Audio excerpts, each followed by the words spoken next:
Well, I was looking for an apartment because as a child I suffered from polio and now I'm getting muscle weakness in my legs. I was finding stairs difficult, so I decided that I needed to change and look for something suitable, and that was now going to be my choice and my decision while I'm mentally and physically able to deal with it. So when I moved in here, I brought with me the sofas and the chairs and everything that I have here because they're old and I grew up with them. As a child, I remember jumping on them and things like that. And then I also bought my tea sets. I was just wondering which ones I'd keep, what I would keep in the lines of plates and things like that. And then I thought, well, there's no point in saving the good stuff from now on, so use it. And I gave the others away to charity.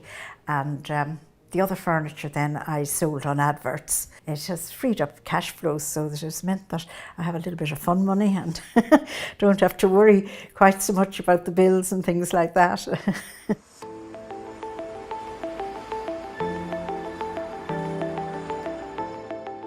Last year we conducted a study with regard to the profile of our vendors. In many instances, these vendors were people considering downsizing. In fact, in one instance, 65% of our vendors in a particular branch location were downsizing in that given year or in the next 18 months. By and large, their motivation is financial. They are maintaining a property, it's time, it's energy and money, a property that is now surplus to their requirements, too big in terms of accommodation and too big in terms of their gardens. In many instances, when we visit a property, we notice that there are so many doors in the house shut. There are bedrooms and bathrooms that are surplus to their requirements. The gardens are too large for them to maintain. They're not in a position, they're having to pay somebody to maybe do the work in the garden because they're a little bit more fragile or maybe various different ailments.